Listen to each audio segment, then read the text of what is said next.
A paz do Senhor, meus queridos irmãos, tudo bem com você? Seja muito bem-vindo mais uma vez à nossa Escola Bíblica Dominical, aqui pelo canal EBD, Palavra de Vida para você. Nós estamos estudando neste primeiro trimestre de 2024 a revista que tem como tema o Corpo de Cristo, origem, natureza e a vocação da igreja no mundo. Esta revista é para a classe dos adultos aqui da Igreja Assembleia de Deus, Ministério Belém. Nós temos nesta oportunidade, então, o privilégio de estudarmos a lição de número 3. E esta lição de número 3 é para a data do dia 21 de janeiro de 2024. E ela tem como tema a natureza da igreja. Natureza aqui no sentido, irmãos, de ser o quê? Um conjunto de características. Às vezes nós falamos assim, a natureza daquela pessoa ali é boa, ou a natureza daquela pessoa ali não é boa, é ruim. Neste sentido aqui, nós estaremos estudando então,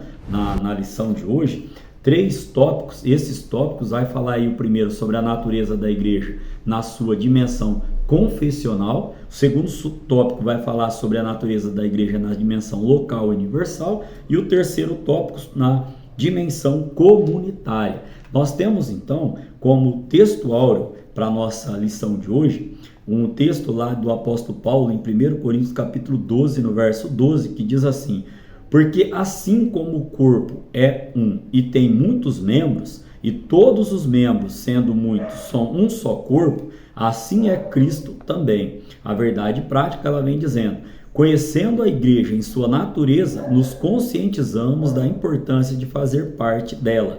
Aí nesse contexto aqui, quando Paulo ele está nos explicando sobre o corpo de Cristo, que nós já estudamos em lições anteriores, nós destacamos que cada membro ele tem a sua responsabilidade, assim como cada um tem a sua responsabilidade dentro da sua casa, cada membro tem a responsabilidade no corpo de Cristo e cada membro tem a sua responsabilidade no nosso corpo físico. Um exemplo, o fígado não vai fazer o papel do rim, o rim não vai fazer o papel do coração e assim por diante. Então, cada um tem a sua responsabilidade. Nós estaremos vendo 3 objetivos para a lição de hoje. O primeiro, destacar a natureza bíblica da igreja fundamentada na doutrina, ou seja, no ensino dos apóstolos e conduzida pelo Espírito Santo. Um segundo objetivo, apresentar os aspectos naturais, visíveis e invisíveis da igreja. E o terceiro objetivo, elencar, ou seja, listar a unidade da igreja como aspecto central que revela a sua identidade cristã neste mundo. Estaremos estudando então, nestes 3 objetivos propostos, 3 tópicos, cada tópico com os seus subtópicos. A parte motivacional para a nossa lição de hoje, eu gostaria de destacar aqui aos irmãos, lá no finalzinho do contexto que o autor da revista colocou, que o desafio da igreja atual é desenvolver as práticas das primeiras obras nestes últimos tempos tão trabalhosos. Aqui eu já queria levar os irmãos a estarem lendo uma passagem lá em Atos dos Apóstolos, capítulo de número 2, no verso de número 42. A palavra do Senhor vai nos trazer quais eram as práticas da igreja primitiva.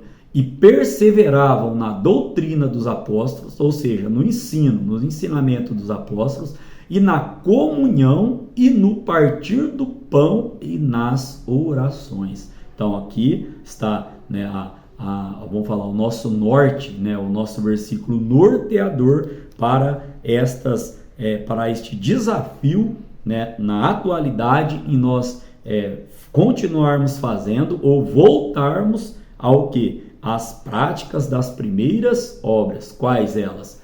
Perseverar na doutrina, na comunhão, no partir do pão e nas orações. Amém? Caminhando aqui para a nossa parte introdutória da nossa lição de hoje. Nesta lição veremos que uma igreja genuinamente cristã é confessional. No decorrer da lição vamos estar explicando esse contexto. Ou seja, ela é fundamentada na palavra de Deus. Tem uma dimensão local e universal. Ou seja, existe tanto na forma física, visível, como invisível. E finalmente a igreja genuína cristã é una. Também trataremos deste termo aqui, una.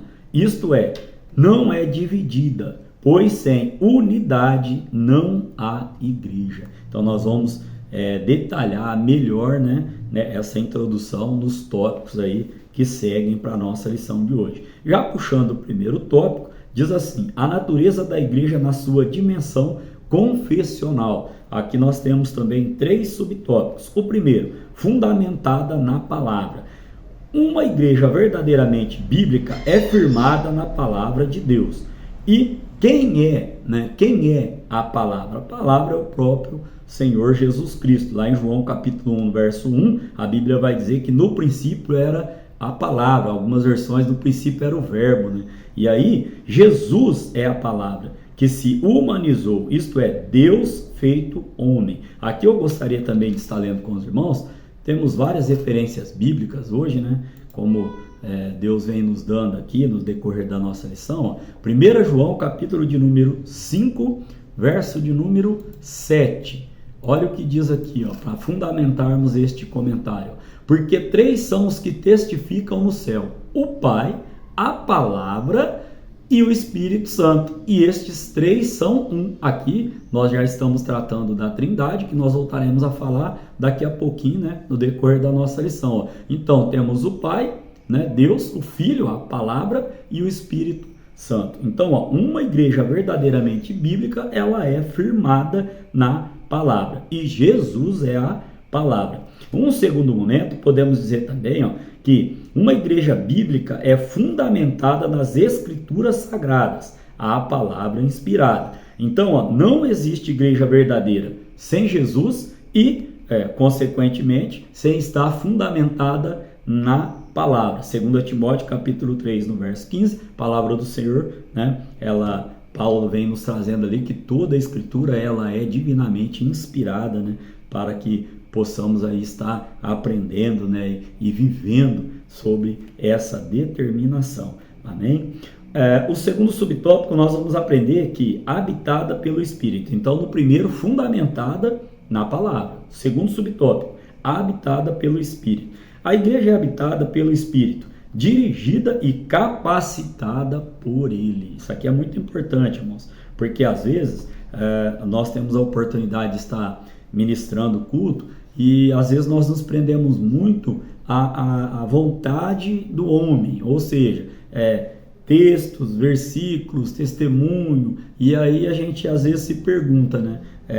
E o Espírito Santo? Às vezes Deus toca o nosso coração de dar uma oportunidade a alguém, aí você olha numa lista e já tem ali os nomes pré-configurados ali. Então nós temos que, é só um alerta, uma reflexão para que possamos estar atentos, né, ao que acabamos de ler aqui, que a igreja ela é habitada pelo Espírito Santo, ela é dirigida pelo Espírito Santo e capacitada por Ele. E aí é o Espírito Santo que convence, né, o homem do pecado, como nós podemos ler em João capítulo 16, do verso 8 ao verso de número 11. E esse convencimento, né, do homem ao seu pecado, né, de convencer o homem do pecado, o que gera? Gera uma palavrinha, né, que nós conhecemos aí, nesse contexto aqui, sobre regeneração. Então, é o Espírito Santo quem produz a obra da regeneração. Nós já estudamos, né, em revistas anteriores, em lições anteriores, esse contexto aqui de regeneração. E uma das definições do nosso dicionário da língua portuguesa é o quê? É a recuperação tanto física, quanto moral, quanto espiritual do ser humano. Nós, às vezes, atribuímos muito a lagartixa, por exemplo, que você corta o rabo, cresce de novo, ou a estrela do mar, mas nesse sentido aqui, queremos trazer, né, a uma recuperação tanto do corpo físico, das práticas que se fazia, não se fazem mais, né, da parte moral e também da parte espiritual. Então, que vai nos levar ao quê? A nossa vida eterna, a nossa salvação em Cristo Jesus. Terceiro subtópico vem trazendo, quem faz parte da igreja anda no Espírito. Ou seja, aqui, para entendermos esse contexto, quer fazer parte da verdadeira igreja que nós estamos definindo aqui, de Cristo, de Jesus Cristo, ande em Espírito. E aí, quando alguém responde à mensagem da cruz, O Espírito de Deus produz nele a certeza da salvação, conforme Romanos capítulo 8, no verso 16. Então, que mensagem da cruz? Qual a mensagem da cruz? Arrependei-vos, né? Dos vossos maus caminhos, né? Como Pedro ali, ele trouxe naquela pregação, como João também trouxe, a mensagem continua a mesma: arrependei-vos dos vossos pecados, né? Entregue, né, a sua vida a Jesus Cristo, caminhe no Espírito e assim você verá a sua vida transformada. Podemos ainda dizer que o Espírito Santo, portanto, habita no crente, habita o crente, capacitando, conforme Atos capítulo 1, no verso de número 8. E sem essa capacitação do Espírito, a igreja é inoperante e perde a sua essência. Então, neste primeiro tópico, nós estudamos sobre que a igreja confessional, ela está fundamentada na palavra, a palavra Jesus Cristo.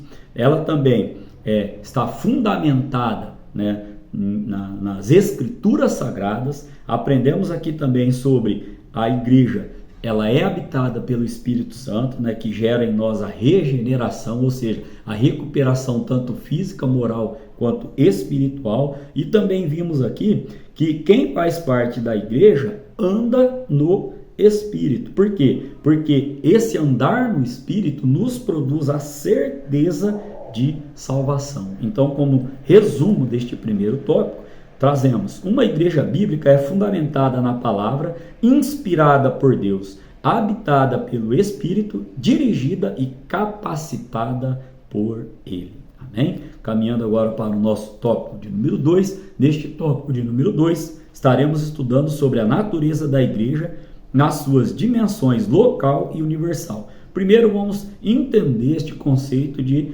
primeiro subtópico aqui, local e visível. Vamos lá. A igreja, ela pode ser vista e sentida, no caso de local e visível.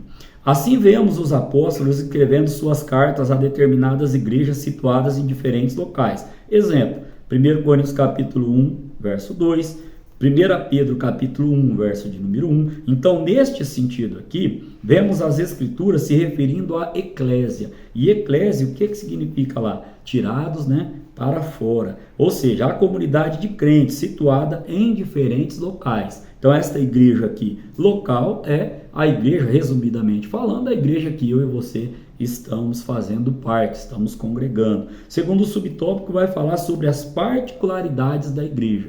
Em que sentido essas particularidades da igreja? Cada igreja, né, tem os seus problemas, né, tem as suas situações. Os problemas encontrados em uma não eram necessariamente os mesmos da outra. Podemos ver isso na carta aos Filipenses, carta a 2 Tessalonicenses, 1 Coríntios e aí por diante. De igual modo, também as suas virtudes. Um método que funciona em uma determinada igreja pode não ser adequado para outra, ou seja, pode ser inadequado a outra. Então, devemos, né, ter este bom senso, né, de raciocínio, de saber o quê? Que uma igreja, ela não pode ser o quê? Administrada, ou ela não pode ser conduzida, neste sentido aqui administrativamente falando, né, da mesma maneira. Por quê? Porque quem forma as igrejas são as pessoas, e pessoas, como nós vamos ver no tópico seguinte, são diferentes. Agora, no contexto universal e invisível. Primeiro nós falamos sobre o conceito local e visível, particularidade de cada um, e agora universal e invisível. Neste sentido, nem sempre é fácil se dar conta do aspecto universal da igreja. Por quê? A igreja não está limitada ao espaço geográfico ou físico. Assim, essa igreja universal e invisível é formada por todos os cristãos regenerados, nós já falamos sobre esse tema aqui, né, regenerados, que estão em todos os lugares, e por aqueles que já estão na glória. Então, não se limitando somente à dimensão terrena. Aqui é importante destacar o que?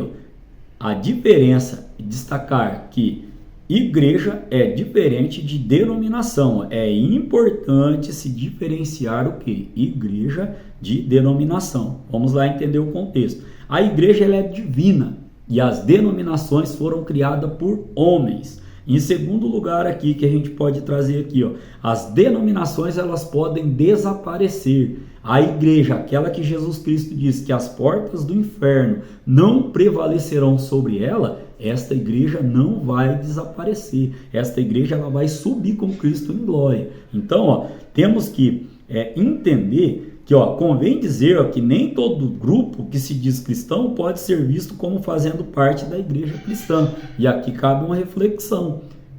Jesus Cristo vai dizer, nem todos aqueles que dizem Senhor, Senhor, vão fazer parte do reino de Deus ali, ó. Então, ó, o que fará com que uma igreja ou denominação seja cristã é a sua fidelidade a Cristo e às Escrituras Sagradas, como nós estudamos no tópico de número 1. O que define uma igreja sucintamente aqui, que nós vemos na nossa lição de hoje?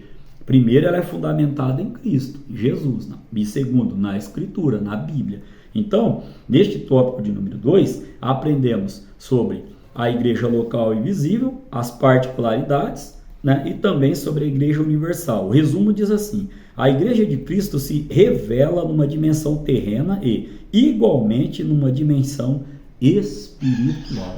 Nós vamos caminhar agora para o tópico de número 3, e este tópico de número 3 ele tem como tema a igreja na sua dimensão comunitária.